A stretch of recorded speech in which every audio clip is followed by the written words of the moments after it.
But it is enough that the circumstances show reasonably that the carnal act is being committed or has just been committed. But for a husband to be justified, it is not necessary that he sees the carnal act being committed by his wife with his own eyes. It is enough that he surprises them under such circumstances as to show reasonably that the carnal act is being committed or has just been committed. Concurring opinion of Moran in People v. Gonzalez, 69. Does sexual intercourse include preparatory acts?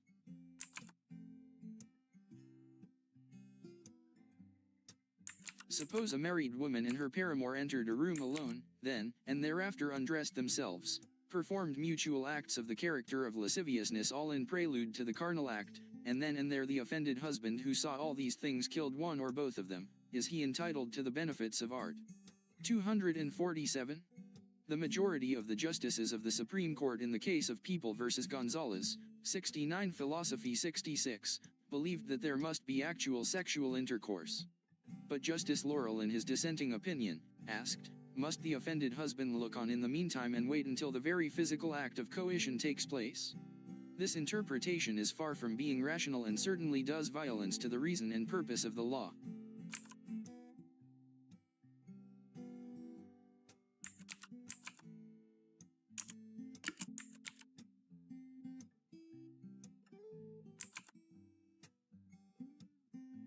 When a person surprised his spouse or young daughter while having sexual intercourse with another person, it is necessary, for the application of art. 247, that he killed or inflicted serious physical injuries on any or both of them, either, 1, while they were in the act of sexual intercourse or, if not, because they were able to run. 2 Philosophy 383-384. Facts: accused Alano, feeling tired, went to bed, while his wife Teresa Marcello remained at the window looking out, and a little while afterward told her husband that she would go down for a moment to the Chinese store nearby, which she did. As Teresa Marcello was slow in returning and her sick child was crying, Eufrasio Alano left the house to look for her in the Chinese store situated on the corner of Cayes, Dakota and Tennessee, and, not finding her there, went to look for her in another Chinese store nearby, with the same result. He therefore started to return home through an alley where he tripped on a wire lying across the way. He then observed as he stopped that among some grass near a clump of thick bamboo, a man was lying upon a woman in a position to hold sexual intercourse with her, but they both hurriedly arose from the ground, startled by the noise made by the defendant in stumbling. Alano at once recognized the woman as his wife, for whom he was looking, and the man as Martin Gonzalez, who immediately started to run. He was wearing an undershirt and a pair of drawers, which lower garment he held and pulled up as he ran. Enraged by what he had seen, the defendant drew a fan knife he had in his pocket and pursued Martin Gonzalez, although he did not succeed in overtaking him, and not knowing where he had fled, returned to his house, where he found his wife Teresa in the act of climbing the stairs. He then stabbed her several times. She died as a result of the stabbing by the accused. Held, the unfaithful wife was not killed in the very place where she was caught, for the reason that the wronged husband preferred first to attack the despoiler of his honor and afterwards the adulterous wife who succeeded in getting away from the place where she was caught with her paramour. The assault upon the woman must be understood to be a continuation of the act of the wronged husband's pursuit of her paramour, who had the good fortune to escape and immediately get away from the place of the crime. Consequently, although the deceased did not fall dead in the place where she was caught, but in another place nearby, logically it must be understood that the case at bar comes within the provisions of the said article. The discovery, the escape, the pursuit, and the killing must all form part of one continuous act. U.S. v. Vargas, et al., 2 Philosophy 194.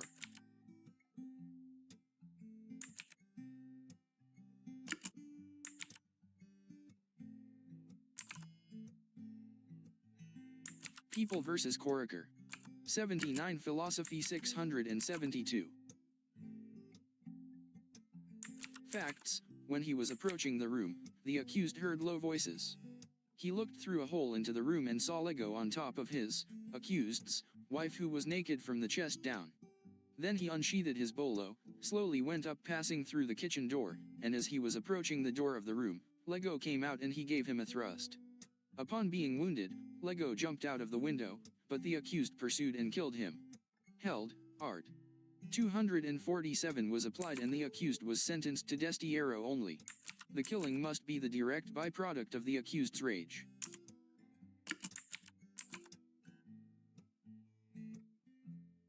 Though quite a length of time, about an hour, had passed between the time the accused appellant discovered his wife having sexual intercourse with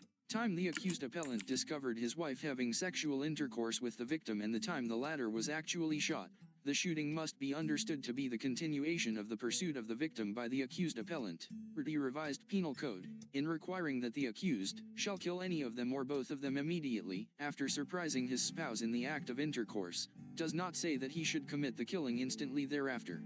It only requires that the death caused be the proximate result of the outrage overwhelming the accused after chancing. Article 247. Death or physical injuries inflicted under exceptional circumstances. Any legally married person who having surprised his spouse in the act of committing sexual intercourse with another person, shall kill any of them or both of them in the act or immediately thereafter, or shall inflict upon them any serious physical injury, shall suffer the penalty of destierro.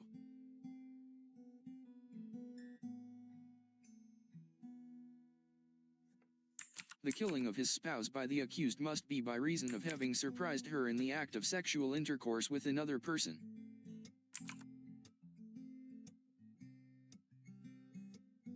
Appellant and the now deceased Florida Napola were husband and wife. Coming home one night from his camote plantation, appellant found his wife lying on bed with another man. The man was able to escape through the window, but the wife received a severe scolding from her husband and was ordered to leave the house. Calling her husband names, the wife gathered her clothes and picked up a bolo in the kitchen, and when her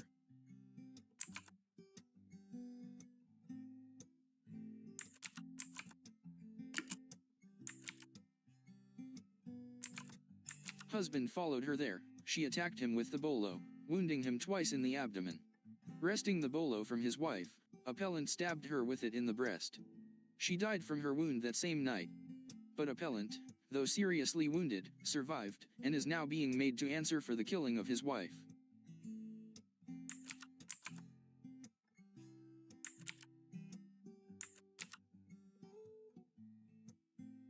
We are with the trial court in not giving appellant the benefit of Article 247 of the revised penal code, it appearing that although he found his wife on bed with another man, he did not kill her on that account. For her reprehensible conduct he merely upbraided her and bade her to leave the house.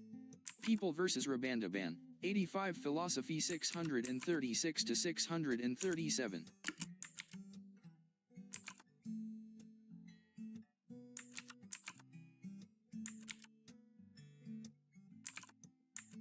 Thus, when a husband caught a man having sexual intercourse with the former's wife against her will, as she was then shouting for help, an attack upon that man by the husband may be a defense of relative under Art. 11, Par 2. Note, the wife was not committing adultery, as she was not voluntarily having sexual intercourse with the man. What is the justification for Art. 247? The law, when the circumstances provided by this article are present, considers the spouse or parent as acting in a justified burst of passion. People v. Gonzalez, 69 Philosophy 66. No criminal liability when less serious or slight physical injuries are inflicted. If the physical injuries inflicted are less serious or slight, there is no criminal liability. It is an absolutary cause. The second paragraph of Art. 247 states that, if he shall inflict upon them physical injuries of any other kind, he shall be exempt from punishment.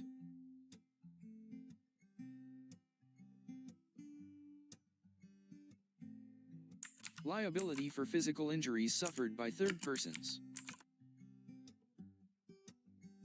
Where physical injuries were suffered by third persons as a result of being caught in the crossfire as the accused shot the victim, the Supreme Court held that although as a rule, one committing an offense is liable for all the consequences of his act, the rule presupposes that the act done amounts to a felony.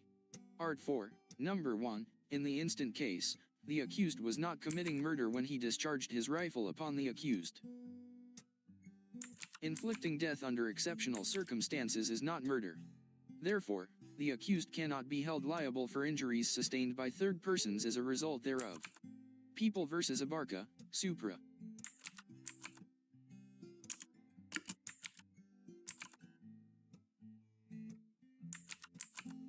The benefits of this article are not extended to the accused who promoted or facilitated the prostitution of his wife or daughter or who otherwise consented to the infidelity of the other spouse.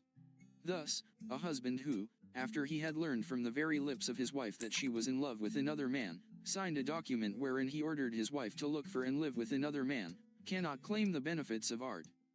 Banishment not intended as penalty.